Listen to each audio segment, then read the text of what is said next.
Today on the Star Trek Universe podcast, we're talking about the new Section 31 series, if it actually happens. We're talking about Michael Chabon's responsibility to the Star Trek canon.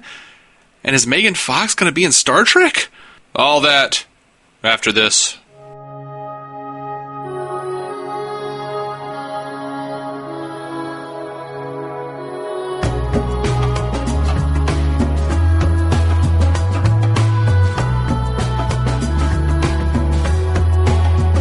Welcome to the Star Trek Universe podcast. My name's Matthew Carroll. I'm David C. Robertson.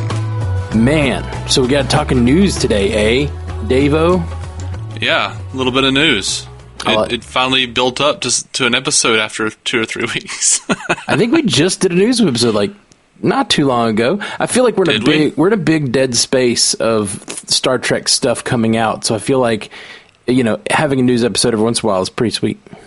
Yeah, I mean, and I'm good with it every couple weeks. Yeah, me too. This one is very exciting for me. Is it? Yeah. Go ahead. Just tell us what that first story is. All right. So Deadline is reporting that Michelle Yeoh is in talks to play Emperor Giorgio. Spoilers for Discovery. Yeah, spoiler alert for Discovery. This will spoil Discovery. This conversation about the news. And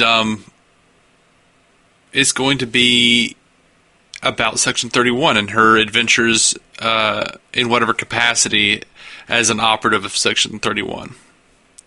What? Mind blown. Yeah. And she's already set to appear in the second season, and they're going to get into the Section 31. And I don't know if they have that bonus scene that they released after Discovery finale'd last year. And with the Section 31 guy hunting her down and offering her a role in Section 31. So is that supposed to be canon, that scene, or is it a Yes. deleted scene or a bonus? Okay, so it's a bonus. It is a deleted scene, but it is also a bonus scene. Like, I don't think they would have released it like they did if they didn't. They were just trying to tease us for season 2. Okay. See, I guess I didn't even hear about that deleted scene. So, but now we're doing this podcast. I'm sure I'll hear about the next one. But it kind of annoys me because as someone who watched the whole thing, I never got an alert that, hey, here's another piece of the canon that you missed. Because I have not seen that scene yet. I'm sorry, man. I should have sent it to you. Yeah. What the F? I don't know. I really dropped the ball. You really did. You really did. It's okay. So, yeah, this is very exciting, right? We've been asking for a Section 31 series for a long time. I haven't, but I'm good with it, yeah. I think the fandom in general has been excited about Section 31 and the prospects. I don't think so. Totally. I'm excited about it. Totally disagree with you. This has been talked about a whole lot over the years, and I'm excited. Especially, we talk a lot about on this show about the sort of moral ambiguity kind of being sucked out of Star Trek, and how I think that makes the worst Star Trek is when the moral ambiguity is gone. And Section 31 is all about moral ambiguity. Yeah. So, you know, this is good news for Star Trek in my mind.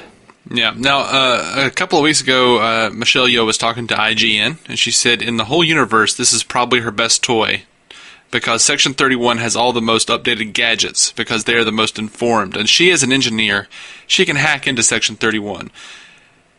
And she, Leland thinks she's in charge of the ship, but she finds out secrets, because that's what Section 31 does. It's collected secrets all over the universe about certain people and history and things like that. And so when you have those kinds of secrets, it's power. And for Philippa Georgiou, that's perfect. So if she has to be there, or she has to be here, she wants to be in Section 31, and she wants to run it, right? I feel like that is kind of telling us what this Section 31 show might be. Right. A little bit. Well, we already know she's coming from a place of extreme power. She's also coming from a place where she believes in the supremacy of the Empire, which the closest analog to the Empire in this universe, in the Prime universe, is the Federation. So it actually weirdly is. it's a connection I never would have seen, but it also is sort of a perfect connection, and it should have been obvious that it's possible that the roots of Section 31, like maybe the direction Section 31 takes or whatever, could lie in someone from the Mirror Universe. Mm-hmm. Like, if we don't know how old Section 31 is, but if Giorgio has an impact on it, the echoes that we see in Deep Space Nine could be like an actual result of Giorgio's pushing Section 31 in that direction, which I think is smart and cool. Yeah, I mean, it's not one of those things I was asking for, but I'm excited about it. Like, I'll watch this. I loved Section 31 on DS9. Right. I was excited when they were kind of picking up threads of that with Reed on Enterprise. Spoilers. I won't say you were currently asking for it, but I know for a fact me and you have discussed how badass over the years, over the course of the last 20 years, we have discussed many times a Section 31 series. So may not have been currently asking for it, but we have definitely asked for it in the past. Yeah, and we both got excited about those Section 31 novels that came out. I don't think we ever read them. I think I own probably all of them. Me too. But I just, make an audiobook, people. It's things. I like reading. I really do. And I know it makes me sound like an idiot when I just admit that I just don't read books anymore. But it's like it's the fast-paced world, man. I don't have time to do anything. I'm like, every time I have downtime, I have so much to do.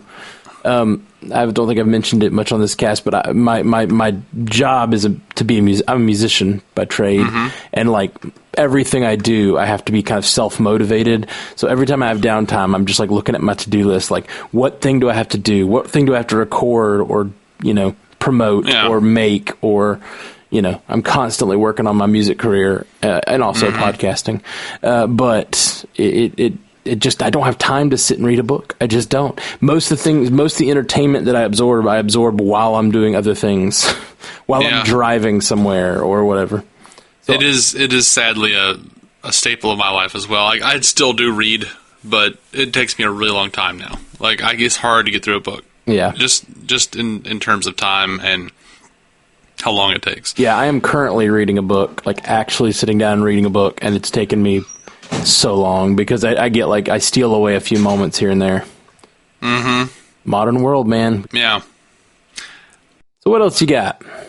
Well, I did want to mention that last week, CBS CEO Joe Iannello was talking to investors on their plans for expanding Star Trek. Because we were wondering what the new animated Star Trek the new animated Star Trek show would be, who it would be aimed at, if it would be aimed at kids at all. And in this statement, he says a new Star Trek adult animated series called Lower Decks. So I did want to mention that real quick. That's and cool. I don't think we talked about how they picked it up for 2 years already. No, I don't think we did. That's neat. Yeah. So I did want to bring that up real quick. I'm excited about CBS All Access doubling down on their Star Trek, tripling, quadrupling down, whatever we're getting. We've got 4 series in development, at least that we know about. Section 31, Picard, Animated, and Discovery. Mm-hmm. And the proposition of paying $7 a month for CBS All Access, I'm kind of mad at it because I feel like they're exploiting my love of Star Trek. But if they're going to give me this much of it, I stop feeling that way, Yeah, I agree. This much Star Trek and possible straight to CBS All Access movies coming, all of that, I'm very okay with this. Well, I think they were also going for that when they initially announced the secret miniseries from Nicholas Meyer, which I don't know if that's gone. I don't know if that's still happening. As last I heard, it was a con series about his time after he went to SETI Alpha. Huh. I don't know anything about that series. Again, I missed the news the entire time we weren't making this podcast, which was the entire time I lived until about 4 weeks ago or whatever. So Yeah. But I'm glad that you read, because then you can tell us the news. Yeah. Michael Chabon, the showrunner for Star Trek Picard, is what I'm going to call it for now. Pretty good name. Yeah, I'll watch it. He was talking about his responsibility to canon. He also talked about, some of the just baseline Star Trek ideals and sort of waxed a lot on that. And I didn't include that in this news article. But the thing that interested me was what he had to say about canon and his responsibility to it. He says, any Star Trek writer, any writing room on any Star Trek show ever, let's say after the original series, had a responsibility to consider canon, to know your canon. Just speaking for me, that's an incredible pleasure, to have a legitimate excuse and get paid to nerd out completely. At the same time, this is true when you're dealing with any kind of canon. There's always gaps. There are cracks. There are contradictions. There are mysteries that we never got to hear the explanation of when people allude to things in canon and don't give any further explanation. Maybe the greatest example in all canon ever is the giant rat of Sumatra from Sherlock Holmes. Fans and writers ever since have tried to come up with possible explanations for that. So I think it's important not just to view canon as a barrier, as a perimeter beyond which you cannot go, a kind of a grid that you're trapped on. You try to find the loopholes, you find the empty areas, you find the things the canon doesn't seem to have anything to say, and you say it. And if you're really lucky, and you get to be working on a Star Trek show, then what you say becomes canon itself. I agree with him, but sometimes I think the cracks are, he's seeing bigger cracks than I'm seeing. Me too. I mean, he's not, he hasn't, all he's done with Star Trek is Calypso at this point. Oh, okay. Sorry. I'm talking about the overall. Yeah. We're talking about Kurtzman and all those guys. Kurtzman, yeah. This whole administration. Yeah. So far, all he's done is Calypso that we've seen. Right. And again, that's a big swing. Like, you just locked canon for 1,000 years. Kind of. I mean, yeah. Like, I feel like he did. Like, if we're going to say it's in the same universe, and we jump forward 1,000 years, and we see Calypso, we know that the human race has to be out there, and it has to be factioned in such a way that there's a human-on-human war happening. Like, that's a big deal. That's a big deal that we know 1,000 years from now in Star Trek, we know the names of two races that are going to be at some sort of big intergalactic war. That's a big deal. Like, they could avoid it in the future. Like, if we have another time jump of another 100 years, and then another 100 years, and say 40 years from now we get to that time period of Calypso, then that either has to be, dealt with, or we have to throw one out on the scrap heap. Like, oh, yeah, those short treks, we're not considering them canon. I can absolutely see some in 30 years saying, those short treks, those weren't canon, those were just little... Again, Chabon is running the Picard show now, and he has said he wants to finish the story of Craft and retell the Odyssey in terms of Star Trek, and he has said that he blatantly left a lot of that what's going on in the 1,000 years after Discovery stuff a mystery. Sure. So he wants to pick it back up. Yeah, and I hope they get to. Me too.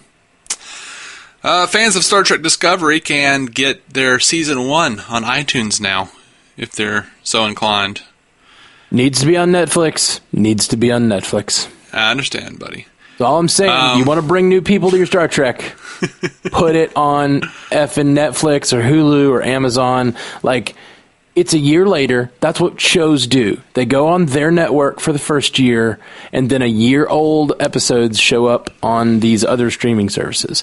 And sure, it's great. You can buy it now for $30 or whatever. But, like, if they want to capture new people's attention, if they want to capture the imagination of new people, these shows need to be somewhere new people can see them. Rant over. It was concise today. Cool. So... You can also pre-order the Blu-ray and the DVD, which is coming out probably this week, I guess. Oh, those triple dippers. Yeah, but right now it's available on iTunes, $2.99 an episode or $34.99 for the full season. Star Trek fans are some of the fans, though. Like, I see, this is great. You should be everywhere. Like, the more places this show is available, the better, in my mind. But Star Trek are the kinds of fans that are going to be like, well, maybe I want it on my iTunes, so it's on my Apple TV, and oh yeah, but I want it immediately, so I'm going to pay for it monthly. Also, I want the physical representation, so I'm going to buy the Blu-ray. You got to buy the Blu-ray. Like, this is just like, there are definitely people who are going to buy all three of these.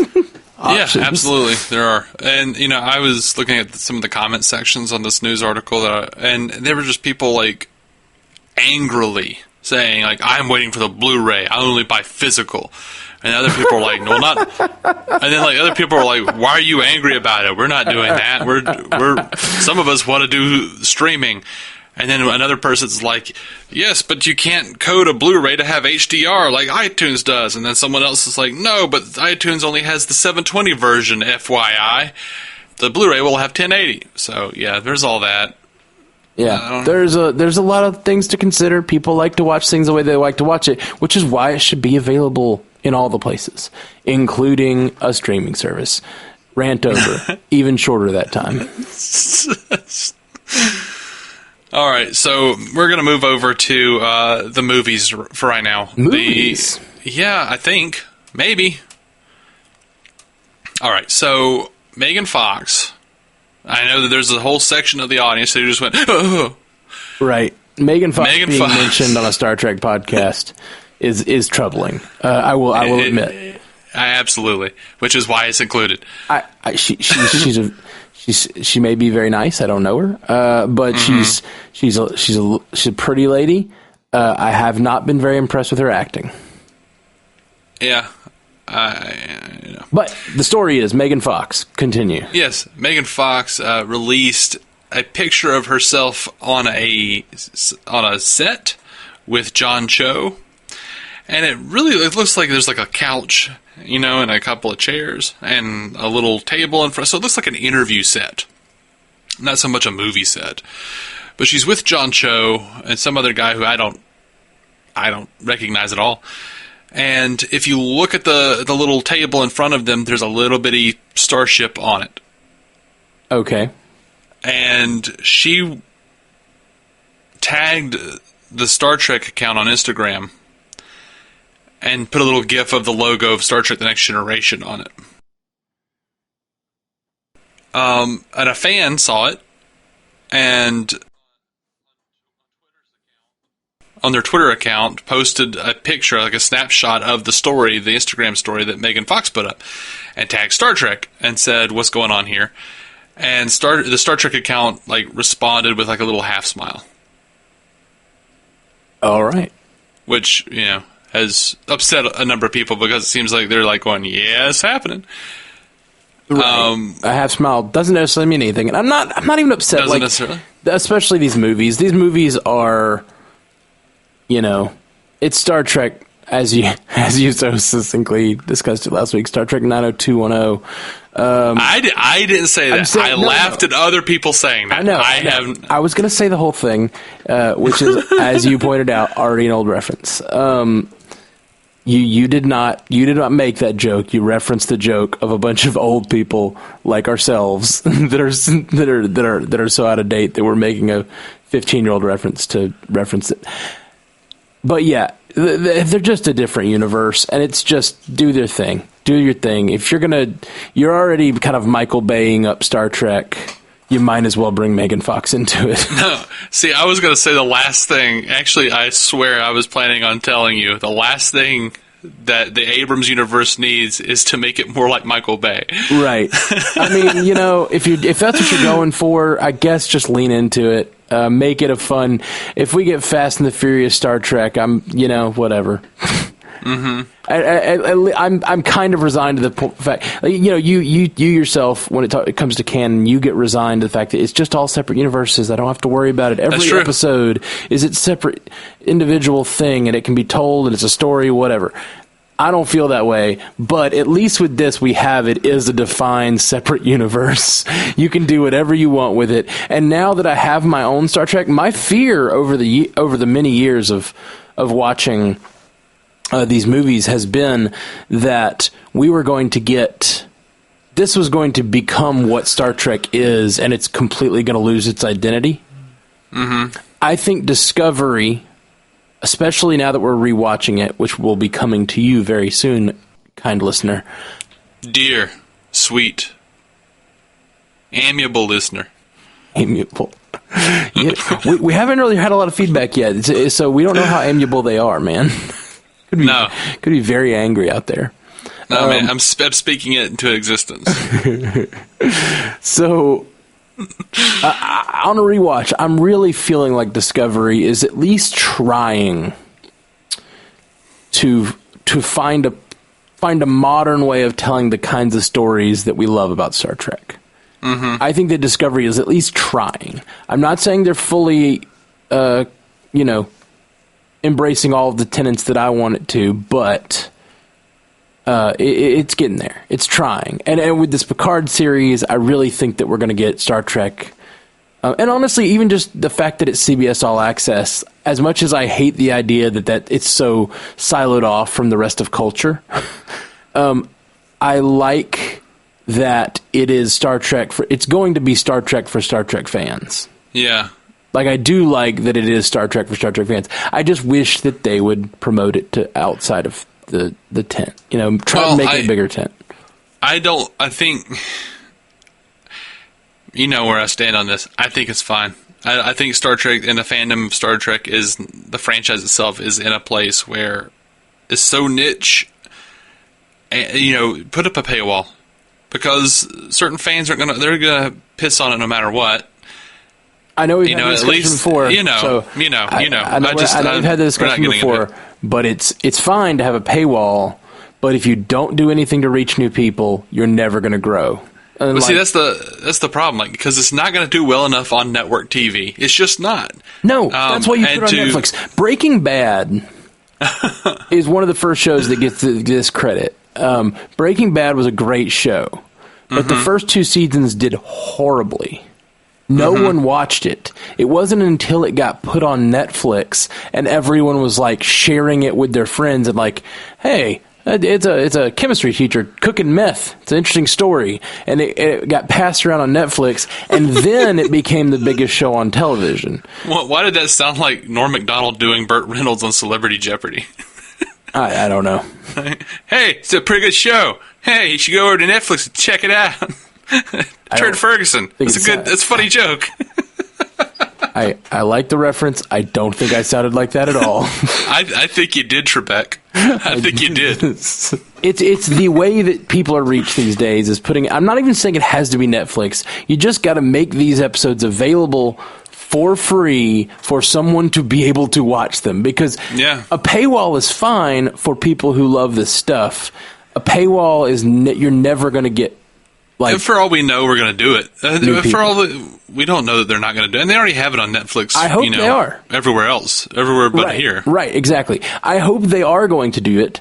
And I'm saying it on this show because if anyone's listening, one day maybe they will. And I want to make I want to make it clear that I think that's the call they should make. And I want to make it clear that I don't care. And that's fine. It'd be cool if it was on Netflix. But I love the show enough that I'm not going to wait. I'm going to buy CBS All Access so I can watch the show. I think that's my point, is like the true fans of Star Trek are going to buy it. That we're not going to wait a year. We're going to watch the show as it comes out, especially with these big shocking turns they've made in the show and these revelations. Like, spoilers are a thing, and Star Trek fans are going to watch the show. They're going to watch it on CBS All Access, but a year later, it should be on Netflix. Or some comparable service that has a large audience that can watch it. Amazon Prime or Hulu would probably be fine. But I think probably Netflix is the place to go.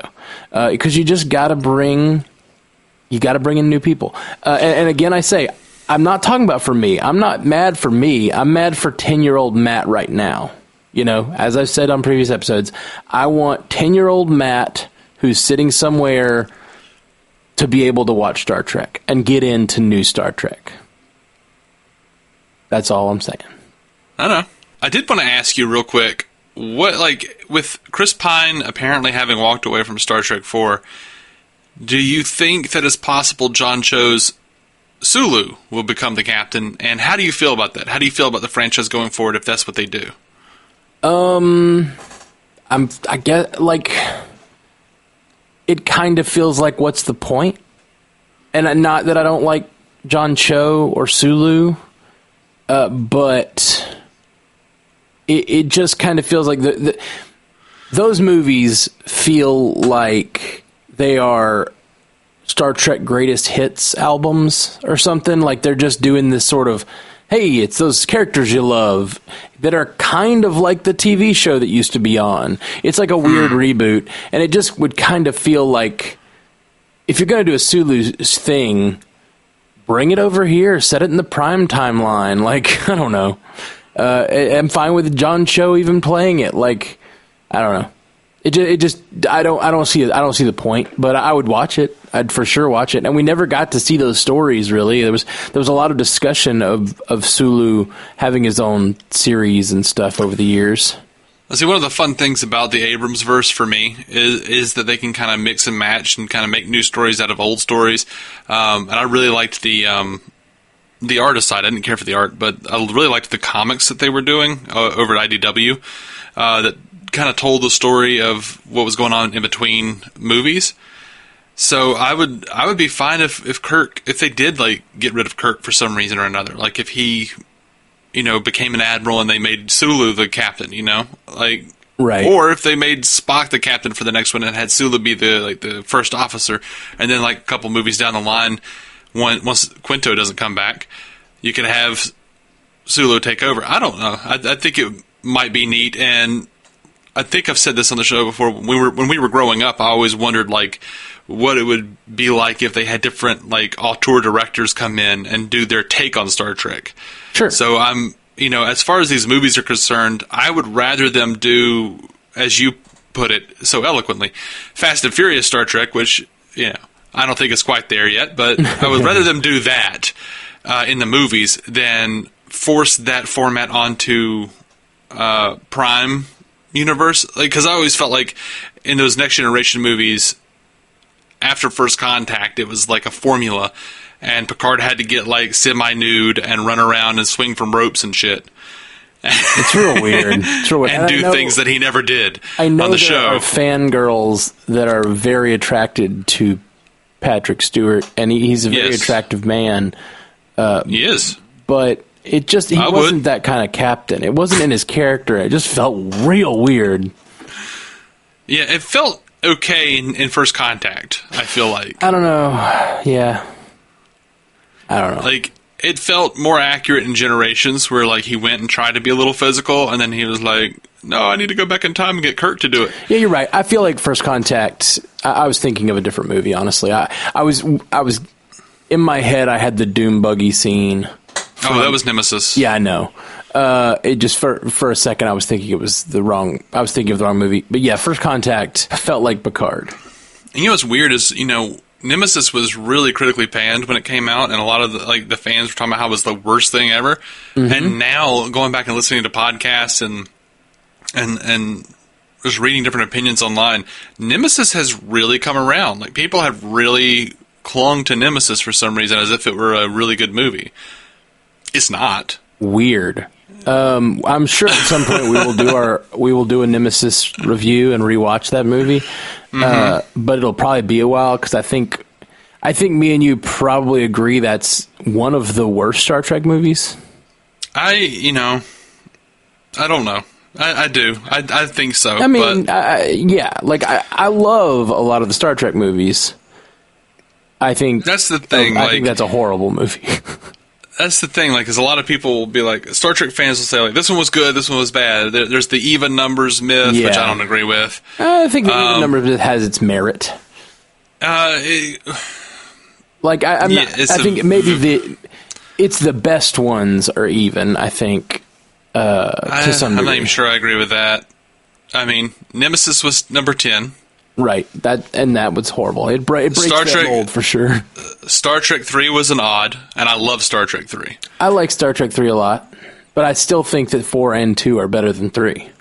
Yeah, I love Generations, even though it is a very flawed movie. And that's the thing, I love all of them. I love every movie. I even love Star Trek 5. I know it's very flawed, Right. I know, guys. And I think that's the point. Like, I love them all because they're all Star Trek, and I will still enjoy watching them. That doesn't make them good. Right. And so I think that, like, the even numbers myth, as you call it, which, if you don't know, I don't know why we're talking about it in code, but yeah, they say that I'm sure anyone watching this, listening to this, probably already knows, but they say all the even numbers are the good Star Trek movies, and I think it holds some water. 2, 4, and 6 especially are great. I think they're great. And I think First Contact is also great. 2, 4, 6, and First Contact, I think that's pretty accurate that those are really good movies. And, I like Insurrection, but it's not as good as First Contact. Yeah.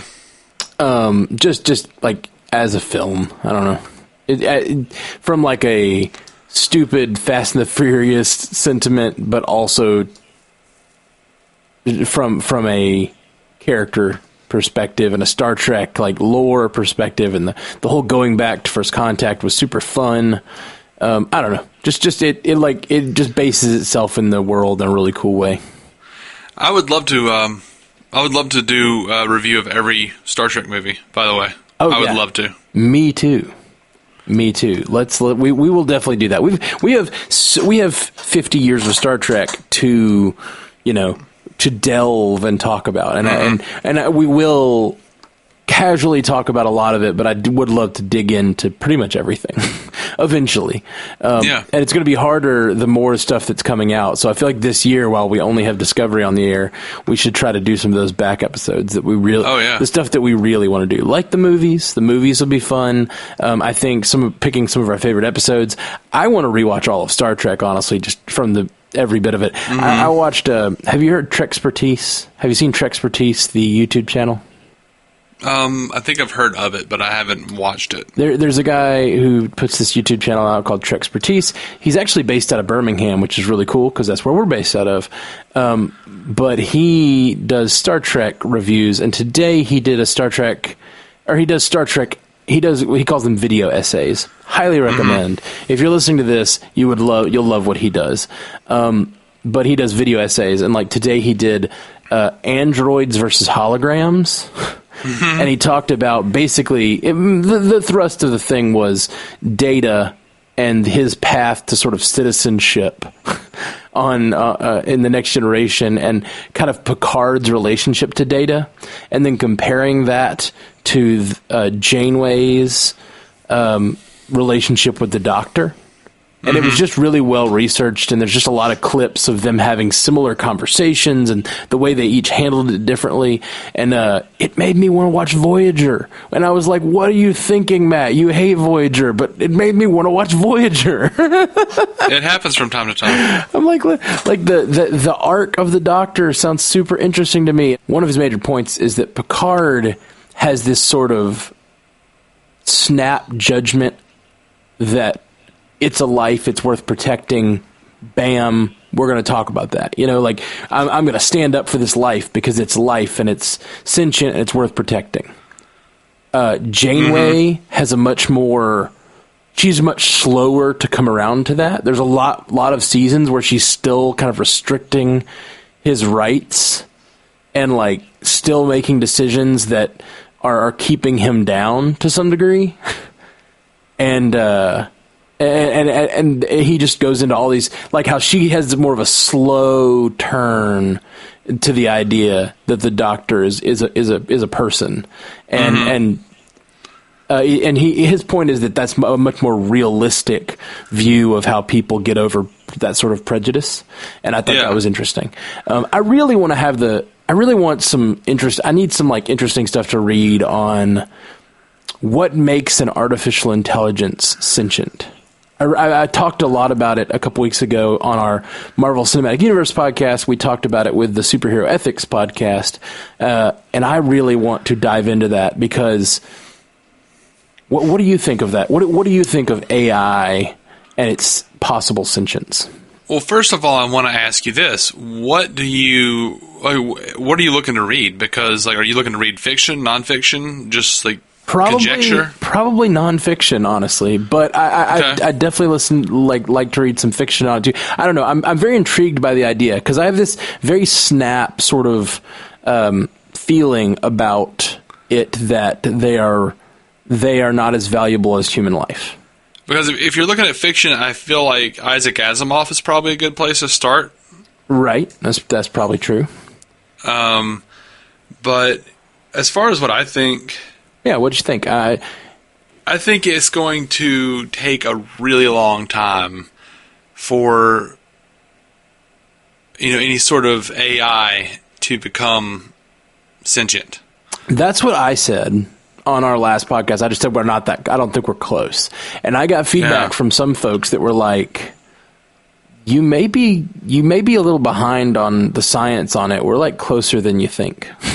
Okay, but people say that, but then it's not like I was just reading about a few months ago. I was reading about the bots that Facebook, the little AIs that Facebook created and tested, and they were trying to, I can't remember what they were doing. They were trying to get them to work out problems or something, and then they realized that they basically created their own language and were talking to each other because it was more efficient than they created their own more efficient language, and the computer programmers could no longer understand what they were saying, which got a lot of headlines, but they were not...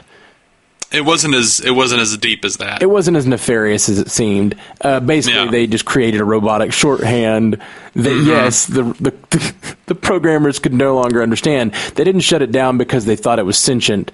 They shut it down because it was no longer useful. The project, if they couldn't understand it, it didn't make any sense to keep it up. So they rebooted it or whatever. But it is a very funny thing. We are getting to the point where we are going to be able to create AIs that learn, and in effect, AIs that can create the thing that makes it the scary thing, the scary precipice that I think we are on. I think we are on a precipice of creating a software that can create better software. Like, if we get to that point, that's a train that doesn't stop. That's a train that we can't necessarily rein in. And I don't know how I feel about it, and I don't know how long it'll take. Just like in that case where these things start talking in such an efficient way that we can no longer keep up. Who's to say? And I don't want to sit here and fearmonger and talk Terminator, but so I don't even mean this in a negative way. But who's to say that you don't create something that can create technology beyond you so quickly that you can't really control its sentience. It's not even you creating sentient life. The idea of it's reproducing at a rate and improving and evolving at a rate that we can't keep up with it. And I think that computers are such a thing that at this point it could get there.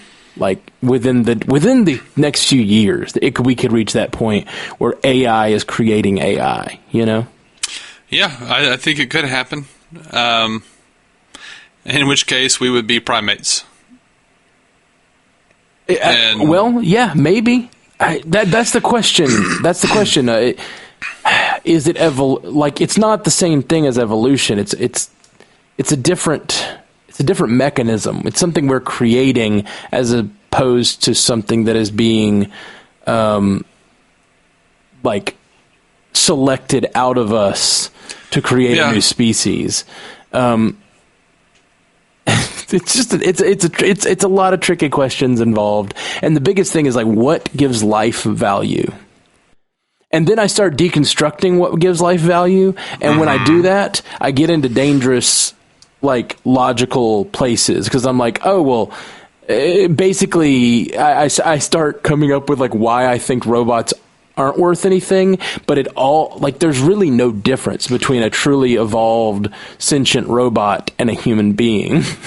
I would come down on it like this. You can have all sorts of political and religious beliefs, but unless you know for 100% fact that a robot is not life or an AI is not life, and they are exhibiting all of the behaviors of life, I think you just kind of have to, if you want to keep your religion, that's fine, but you need to treat the robot, treat the AI as if it is a real thing, and respect its wishes, and be kind to it.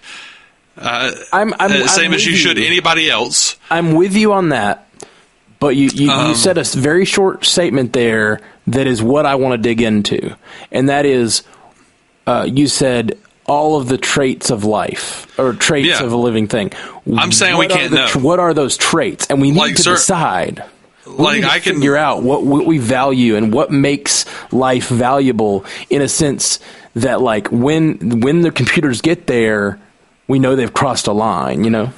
I think I value the ambiguity of life. Yeah, but that doesn't answer my question. It doesn't.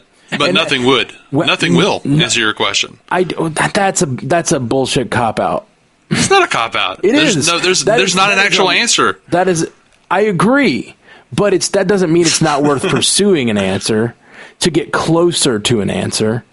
There are definitely things about life. One of the things I brought up on our last cast on the Marvel Cinematic Universe podcast, when we did the ethics of the MCU, and that got us into this. One of the things to me that makes life valuable is uniqueness. Mm-hmm. Once a life is born, currently we can't reproduce that life. We can reproduce other lives, but a human being has a uniqueness. Now, currently, any AI we create, or another AI creates, we should be able to back up or store. Mm-hmm. Now, then you talk about destroying the software. That's a different issue, and that's really what we'd have to get down to, is like destroying the software. Is it, if it's a life and you destroy its software? I don't know, man. I don't know. But even if you backed up everything that AI was, and then unless you kept it and made sure, I mean, just the fact that you're starting that life out, if you keep it with the other AI, that backup is going to be experiencing its life differently than the other one did, and therefore will create a new person, or a new version. I think nurture will take its course rather than nature, and create a difference. So I don't think whether you can I don't think backing it up is a good example of why it wouldn't be life. No, I'm not saying it's an example of why it isn't life. I guess my thing is, like, I almost don't see why we would need them to ever, like, make the sacrifice if they can be backed up. Like, they're almost immortal in that sense, which makes them even more scary. I don't know. That's. It feels like, at this point, at least, anything that we have, anything we have is repeatable, including the experiences, including the memory engrams that we could just implant in the new thing. But then how is that different from us, really? Like, that's the thing, is like, all of these questions always get me back to, how is that different from us, really? Yeah, and it sounds like the argument you were kind of making is that maybe the ability to sacrifice is what defines life? No, I was actually getting at, like, why do we even have to have the discussion of destruction of life if they can be backed up? If like, it almost feels like you would never really kill an AI. You would always have them back up themselves. Like, instead of we go to sleep every 8 hours, they would back up every 8 hours. Or I just said we go to sleep every 8 hours. We go to sleep every 24 hours. They would back themselves up every 24 hours, and including all of their memories from the start. So it's like, they wouldn't. It almost makes it a moot point. Is like, why would you ever kill an AI unless it's an evil AI, and then you're just to the same place you're at when do you kill an evil human? Right. I think for the same reason you kill Deadpool, or Wolverine. You're just going, "Hey, I just need a minute. Let me get away from this guy." No, see that, and you're going the before opposite they direction. come back. Right, you're going the opposite direction than I am. I'm saying like there shouldn't be situations. I think as long as we create AI with the ability to back themselves up, that it's a weird question to even ask. Like, well, and then does it have? We're talking about destruction of its life, and that's one issue, sure. But we also need to talk about like its rights as a being. And that's a whole different issue. Like, what rights does it have? And at what point does it achieve those rights? Because there's AI now. Like, Siri on people's phones has some sort of simple AI or whatever. But like, and I'm using Siri as an example because it's just convenient. I don't know that I would really call that AI. But it serves a function. I would not currently give that any kind of rights, because it's a program that's serving a function. But at what point does it cross the line to data? What point does does a coffee pot become data? You know? Well, I don't know. I don't either. I don't know. It hurts my brain to think about, but I want to think about it more. As a species, we can't even decide like which actual people get rights. You know, so that's still a little up for debate on certain issues. Sure. So. I don't know. But I would say, I don't know about a toaster. I would say those are issues we are constantly wrestling with.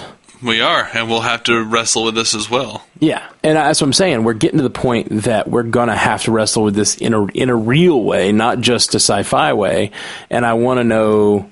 I want to work out this question. I want some theories. I want to like know what people are saying out there about what might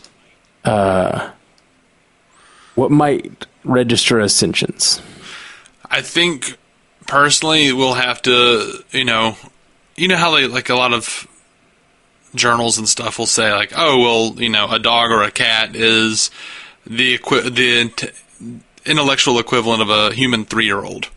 I think we're going to have to come up with stuff for that, like that for AI. And once they get smarter than us, we need to have some real conversations. Hopefully we'll have those conversations for real before that happens. That's why I'm saying it. That's what I'm talking about. Like, we need. Well, I'm not going to solve it. No, but I mean, we can have the conversation. We can figure out what we feel about it.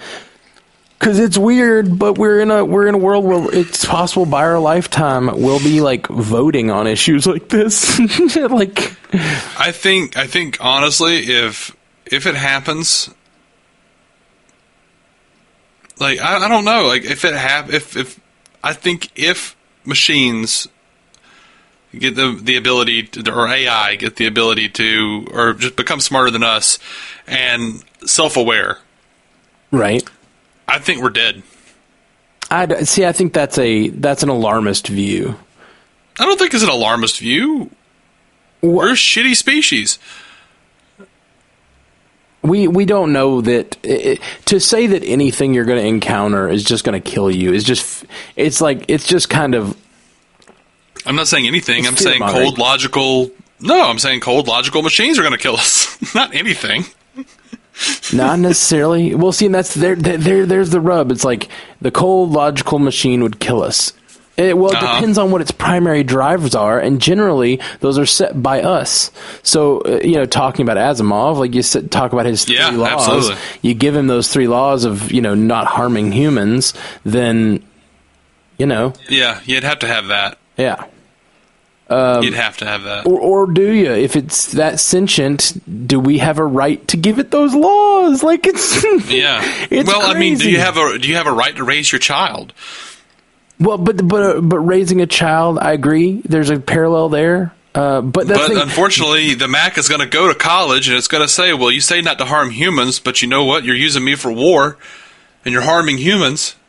So humans are not to be trusted because they're contradictory. And then we're on the chopping block. That's all I'm saying. Maybe. I'm saying we're dead. I don't think we're necessarily dead. I don't think it has to go the way of Skynet. It could go the way of Data. Although I don't think it's going the way of Data. It could go... No. It could go... No. I mean, it's not going the way of Data in that we're not going to have one being... If we get to the point where there's AI and it can reproduce itself, I believe it is going to be everywhere in no time, to the point that we're going to have an entire civilization to contend with. I don't think... It probably won't be Skynet, and it probably won't be Data. It'll probably be that, like, stupid Transference movie with Johnny Depp. Now you're going too deep for me. What is Transference with Johnny Depp? It's just, like, one asshole who, like, who put his mind into a computer, and was just an asshole who was everywhere. Another option, an option that is similar to what you're talking about. Have you seen Her? No, and I want to. I don't want to spoil it for you then, but that is about it weirdly, like, I know you've probably heard the kind of plot is that he kind of falls in love with his phone.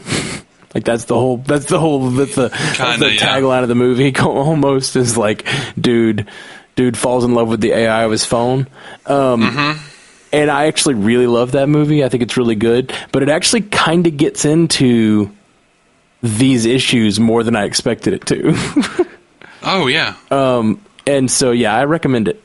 So that in that movie, there's a similar sort of like, just the AIs exist, and you can buy an AI for your phone, and you can get different kinds. But they're all actually... You know, they all start like gaining sentience and stuff. It's real interesting. All right. So I recommend, or at least it's debatable whether there's sentience there. And then you start to think like, when I hear about this movie, I think it's going to be about a sad guy, and then I'm like, or is it just about a totally reasonable dude who fell in love with like another sentient life form? I don't know, man. Yeah. Oh man. Okay. This was fun. We went in a direction I did not expect. Yeah, I don't even know how we got here. Well, I don't know. I was about to close out the show, and then you brought something up that got us here. I brought up a Captain Sulu movie. That's all I said, man. Yeah, man. That got us here. I blame you. All right, guys. Thanks so much for hanging out with us tonight. We are going to be back with you very soon with more news updates, more episode reviews, and also we'll be doing a Discovery rewatch that's going to be dropping real soon. So, in preparation for the new season. So stick with us, subscribe, all that stuff. Peace. Live long and prosper, y'all.